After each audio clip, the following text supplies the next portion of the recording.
Hello friends, welcome to another new video of PIV. So today we are going to talk about there are two news. So we will going to do the review of 8 October and 9 October. 8 अक्टूबर को national film award president of India present 70th national film awards है, ये distribute किए गए। इसको देखेंगे बाद में अपन। उससे पहले PM to live foundation shown to various development project not important. Uttarakhand ये not important. Air force day celebrate किया जाता है 8 अक्टूबर को। 1932 में एयरफोर्स को इंडियन एयरफोर्स को रेज किया गया था। इसका भी 92nd एनिवर्सरी सेलिब्रेट कर रहे हैं अपन। नेक्स्ट वी हैव ये important round table conference on IPR commercialisation of IU system नहीं इम्पोर्टेंट नहीं है, ये भी इम्पोर्टेंट नहीं है। D DA inaugurate MSc Asia's largest world highest imaging Cherenkov observatory in Henley in Ladakh. तो बस लद्दाख में ऑब्जर्वेटरी है डार्क स्काई, वो हैनले में स्थित है। ये बस इतना ध्यान रखना चाहिए, उसका ज़्यादा कोई इंपॉर्टेंट इस न्यूज़ में है नहीं। ये भी इंपॉर्टेंट नहीं है, ये भी इंपॉर्टेंट नहीं है। Chief minister of star greeting air warriors वायुवीर स्पेशल कैंपेन रक्षा मंत्री and German counter Indian air force display, ये इंपॉर्टेंट नहीं है अपने लिए। चेन्नई में ये सेलिब्रेट किया गया, ये तंबार air force station Tambaram Chennai. Then there is ये भी इम्पोर्टेंट नहीं है। University of state finance Pankaj Chaudhary ने GST Bhawan at Janakpur Delhi cross enrolment under Atal pension Yojana cross 7 crore mark with और 56 enrolment in current financial year. तो अटल पेंशन योजना क्या है? तो different kind of pension schemes are there in government. National pension scheme है, unified pension scheme है, अटल pension योजना है, उससे पहले ओल्ड पेंशन स्कीम थी। तो इन सबको पहले थोड़ा थोड़ा समझ लेते हैं। तो जो अटल पेंशन योजना है वो है अनऑर्गेनाइज सेक्टर के जो वर्कर्स है उनके लिए। एलिजिबिलिटी है वो 18 से 40 साल की है और लॉन्च हुई थी 2015 में। और ये जो है वो वॉलेंट्री, मतलब आपको कुछ अमाउंट आपको आप सबमिट करोगे और फिर गवर्नमेंट उसका टोटल थोड़ा गवर्नमेंट सबमिट करेगी। इसमें कंट्रीब्यूशन बेसिस के मंथली, और मतलब assured pension of around 1000 to 5000 rupees. So if you start at age 18, then you have to pay around for 1000 rupees monthly pension, you have to pay around 42 rupees per month, and for 5000 you have to pay 210 rupees per month. सो यही है, उसमें ज़्यादा कुछ नहीं है। Pension fund regulatory development authority है, ये है, ये स्टेचुटरी बॉडी है, ये इसको रेगुलेट करती है। और अदर लाइक जो अदर पेंशन स्कीम्स है जैसे कि नेशनल पेंशन स्कीम है उसको भी PFRDA रेगुलेट करती है। ये इसका लॉन्च हुआ था 1 जनवरी 2004 में। इससे पहले जो व्यक्ति गवर्नमेंट एम्प्लॉय थे वो सब ओपीएस के लिए लागू था। और इसके बाद जो लोग नए सरकारी नौकर बने या गवर्नमेंट सर्विस में आए उनके लिए एनपीएस लागू हो गई। एनपीएस का एनपीएस में प्रोविजन क्या है कि इसमें एनपीएस तो मतलब बहुत वाइड स्कीम है। ये आफ्टर 2009 जो लोगों सिटीजन के लिए भी ओपन कर दी गई। इसमें जो जो गवर्नमेंट सेंट्रल एम्प्लॉय है उनका total 10% of the basic plus basic salary वो कंट्रीब्यूट करते हैं, और उसमें गवर्नमेंट 14% कंट्रीब्यूट करती है। इसमें ओसीआई जो पीआईओ जो है वो एलिजिबल नहीं है। Overseas citizen of India and person of Indian origin are not eligible for this. तो देन यूपीएस है, यूनिफाइड पेंशन स्कीम, अभी गवर्नमेंट ने लाई थी। ये जो बहुत से लोगों की डिमांड उठ रही थी कि ओपीएस को लाया जाए, तो एक सोमनाथ कमेटी बैठाई गई थी 2023 में। उसने अपनी रिपोर्ट प्रेजेंट की, तो उसके रिपोर्ट के बेसिस पर यूनिफाइड पेंशन स्कीम लाई गई। और ये 1 अप्रैल 2025 से लागू हो जाएगी। इसमें एश्योर्ड पेंशन है, मतलब वो तो डिपेंड करेगा एम्प्लॉयज़ के ऊपर, वो अगर यूपीएस में जाना चाहते हैं या एनपीएस में जाना, एनपीएस में ही रहेंगे। तो इसमें assured pension of 50% of employees average basic पे ऑफ लास्ट ईयर, मतलब जो लास्ट ईयर में उनका जो सैलरी रहेगी ना उसका 50% होगा, एवरेज रहेगा पूछ रहे उसका। 50% आपको मिनी पेंशन मिलेगी अगर आप सर्विस करते हो 25 साल की। अगर आप 10 साल की सर्विस करते हो तो आपको 10,000 रुपये का पेमेंट मिलेगा। एनपीएस में वो अमाउंट 9,000 रुपये। और अगर आपकी डेथ हो जाती है किसी से तो आपकी फैमिली को 60% ऑफ की जो मिल रही थी पेंशन वो 60% मिलेगी। और DA will be available for all the pension. और ओपीएस में क्या था, कंट्रीब्यूशन एक भी नहीं था और आपको 50% of the last basic plus DA मिलता था। गवर्नमेंट आपको कंट्रीब्यूट नहीं करना पड़ता। यूपीएस में आपको कंट्रीब्यूट आप 10% ही करोगे बेसिक प्लस डीए का। और जैसे कि एनपीएस में बेसिक सैलरी के आप 10% करते हो, इसमें 10% ऑफ बेसिक प्लस डीए करोगे और गवर्नमेंट 18.5% कंट्रीब्यूट करेगी. So this is it. Next we have WHO declared that India has eliminated trachoma as a public health problem. तो ट्रैकोमा क्या है, इसको पढ़ लेते हैं. ये एक डिजीज है. Trachoma is a bacterial infection that affect the eyes. It caused by bacterium Chlamydia trachomatis. Trachoma is a contagious spreading through contact with eyes, eyelid, nose, throat secreted of infected people. If left untreated, it causes irreversible blindness. So WHO has termed trachoma as a neglected tropical disease. WHO estimates suggest that around 1.5 crore people worldwide are affected by trachoma and 6 million 60 lakhs of them are blind at a risk or at risk of visually disabling complications.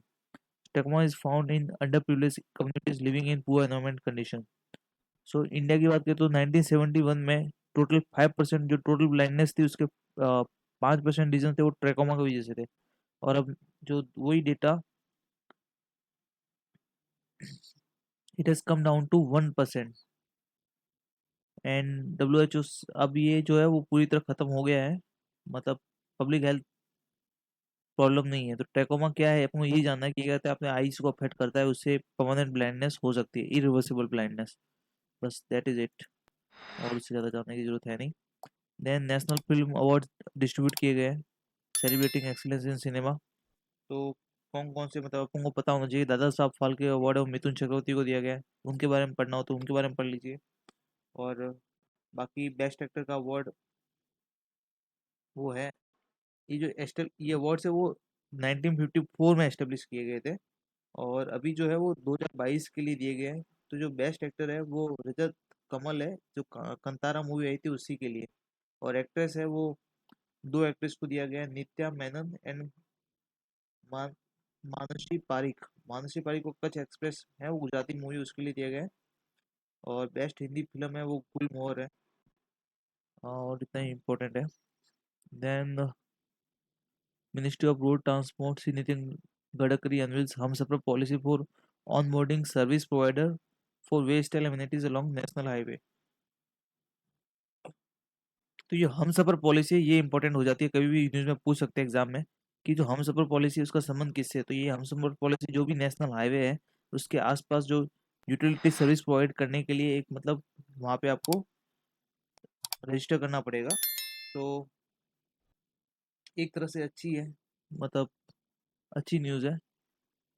इससे क्या होगा कि जितने भी, मतलब kind of लोगों को, लोगों के फायदे के लिए अगर गवर्नमेंट का जो ऐप है उसके ऊपर सब पता चल जाएगा कि कौन लोग है कौन. इसमें कोई पढ़ लेते हैं.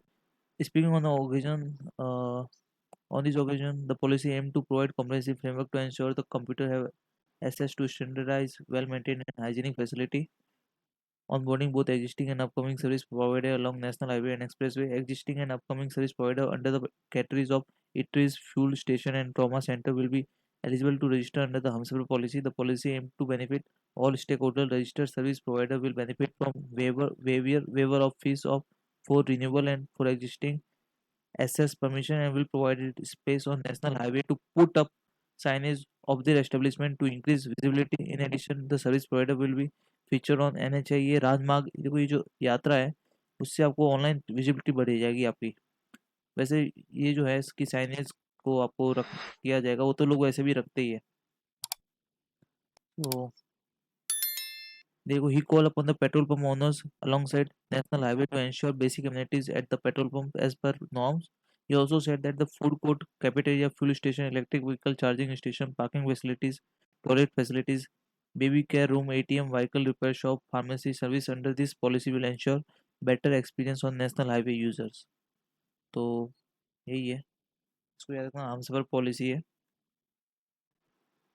देन लॉन्चेस, ये इंपॉर्टेंट नहीं है. Combination of nano therapeutic clotting implant reduce, ये भी इम्पोर्टेंट, आप पढ़ना चाहो तो पढ़ सकते हो. Second handily dark sky reserve star party observe in Ladakh. CSR shipping, यहाँ पे वर्ल्ड सेलिब्रेट पल्सी डे अपन ने ऑलरेडी पढ़ लिया था. तो फिर नेक्स्ट भी है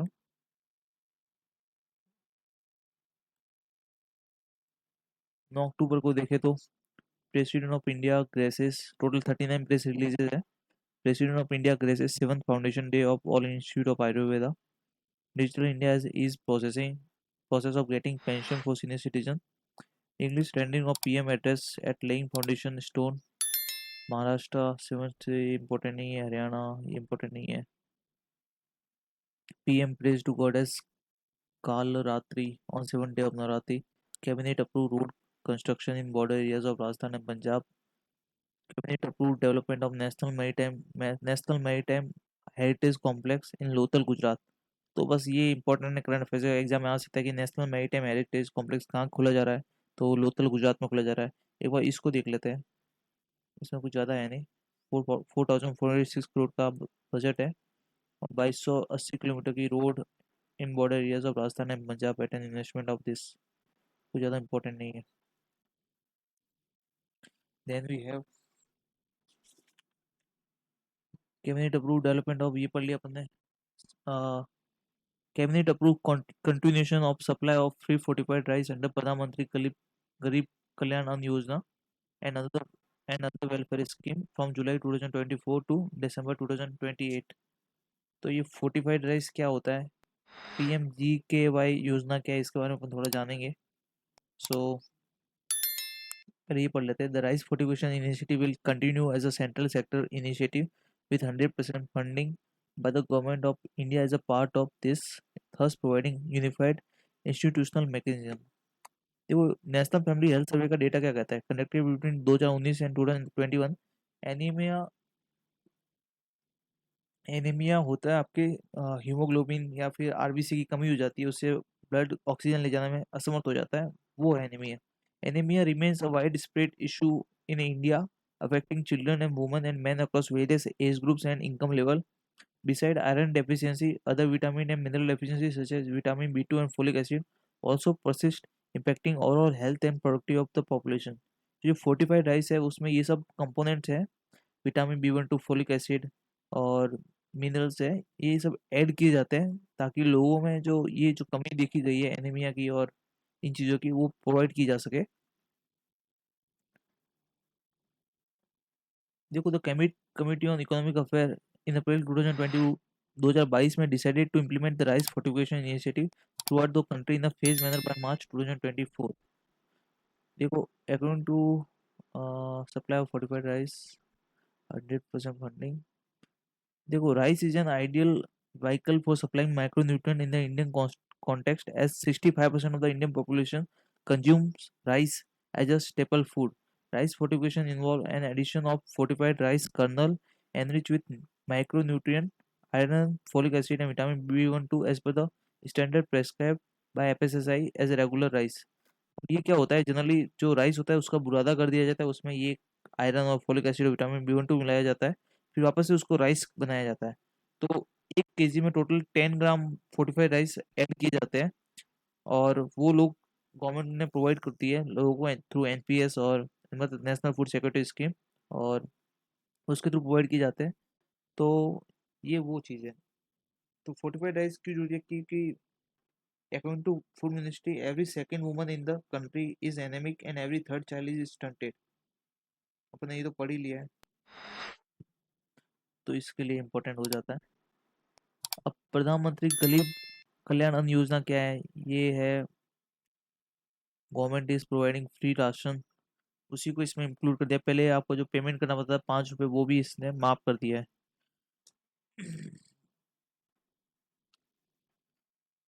देख लीजिए यहाँ पे, इसको पढ़ लेते हैं.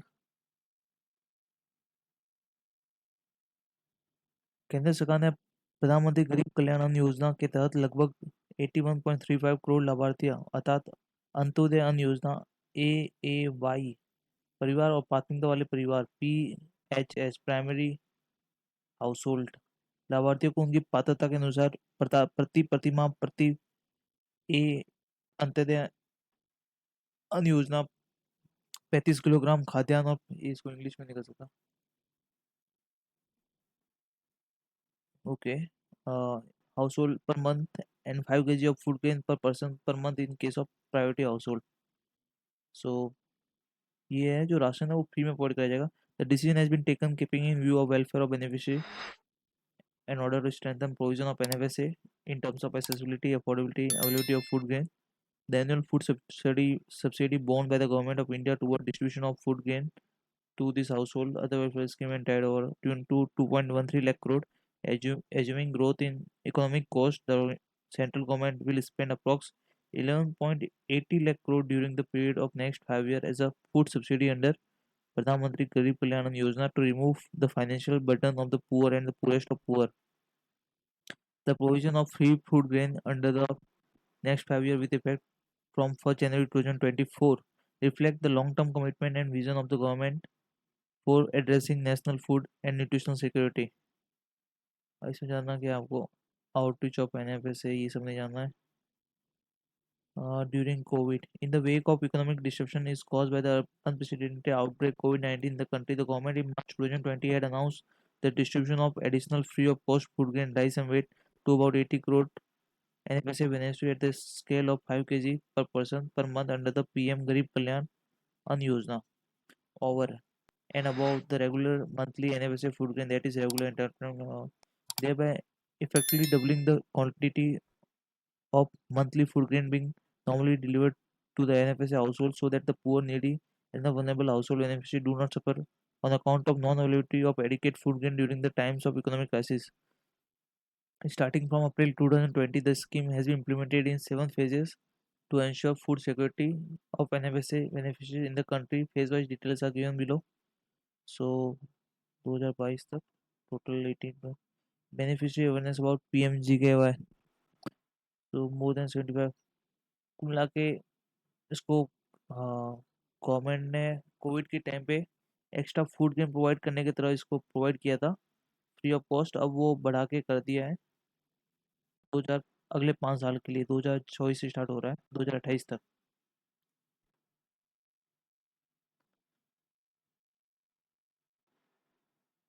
बस इतना ही, इसमें ज़्यादा कोई इम्पोर्टेंट है नहीं. देख लीजिए और जानना हो तो.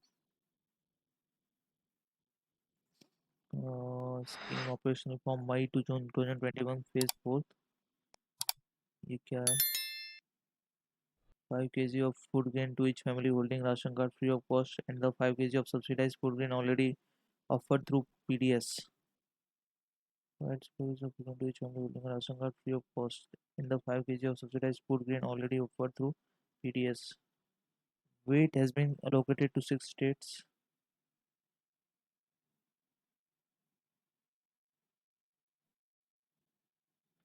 Wikipedia को पढ़ा.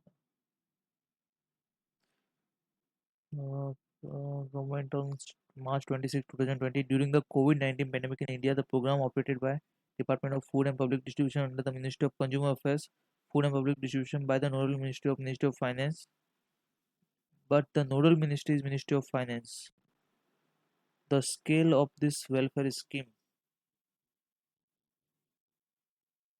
make it largest charity program in the world, benefiting around this period 56% of the population of India. The scheme aims to feed poorest citizen of India, providing food grain through PDS to the all priority household ration card holder and those identified by the Antyodaya Ann Yojana scheme. PMGKY provides 5 kg of rice or weight according to the regional dietary preference per person and 1 kg of dal to each family holding a ration card. The union budget allocated a sum of around 2 lakh crore for the scheme in the fiscal year 2022-23.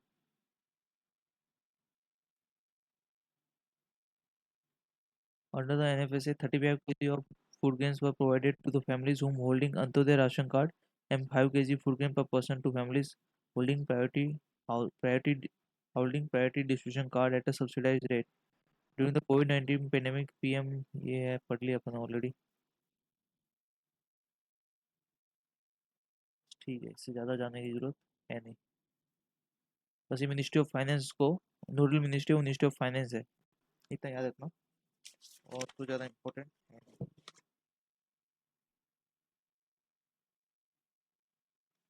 Next we have President of India graces 8 Foundation Day celebration of All India Institute of Ayurveda in a not important. Advancing cooperation field of agriculture and sector not important. TCL pay dividend of not important. Telecom not important. ये भी important नहीं है। Cabinet approves communication, ये अपन ने पढ़ ही लिया already.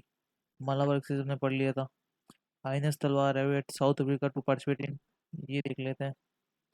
India Brazil, India Brazilian and South African navy scheduled 8 edition of India Brazilian South African maritime exercise है।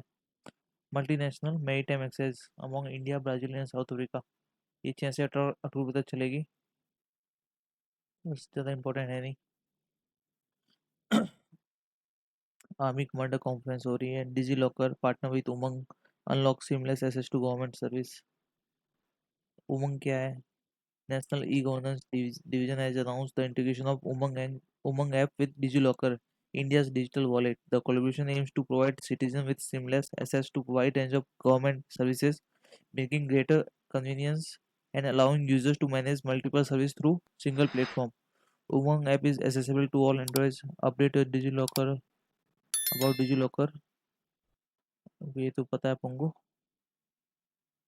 तो कुछ ज़्यादा कुछ है नहीं।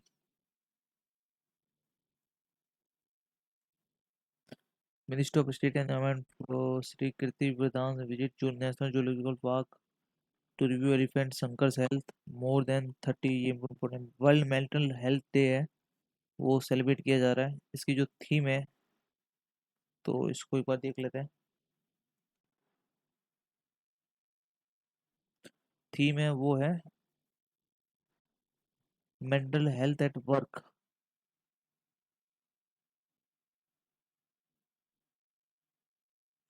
1992 में इनिशिएट किया था by the world federation for mental health. इतना इंपॉर्टेंट है, ज़्यादा जानने की जरूरत है नहीं। Then united nation population fund of population United Nations Population Fund has recognized India as extraordinary progress in advancing maternal health and family planning. So, maternal mortality ratio by an impressive 70% between 2000 and 2020. इसमें कुछ ज़्यादा important है नहीं।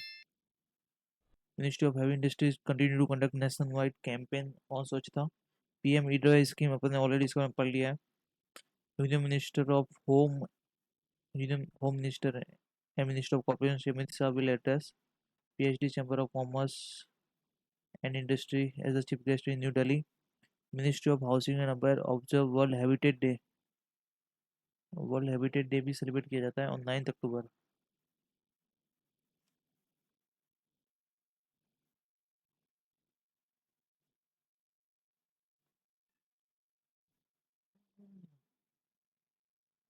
You are missing piece of urban puzzle श्री टोकन शो। Youth है, बस कुछ नहीं है इसमें, ज़्यादा जाने की जरूरत है नहीं। तो observe the world habitat day on 9 October we can New Delhi. कुछ नहीं है, छोड़ो इसको। Next we have meeting with prominent Sikh achievers and individual of eminence held in National Commission for Minorities. University से Prahlad Joshi conclude successful 3 day visit to Germany. ये क्या है? Conference on Bharat Mandapam, ये देख लेते हैं कौन सी कॉन्फ्रेंस हो रही है। डिपार्टमेंट ऑफ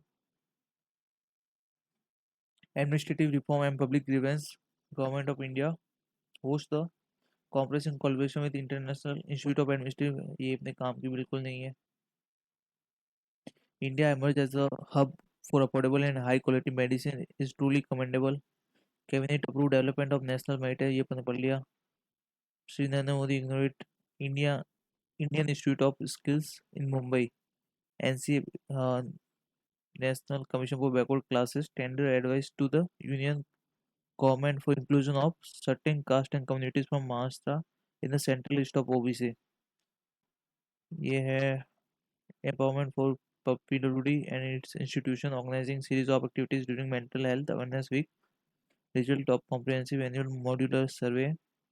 ये काम की बिल्कुल नहीं है। तो आज के लिए इतना ही था। Thank you for watching.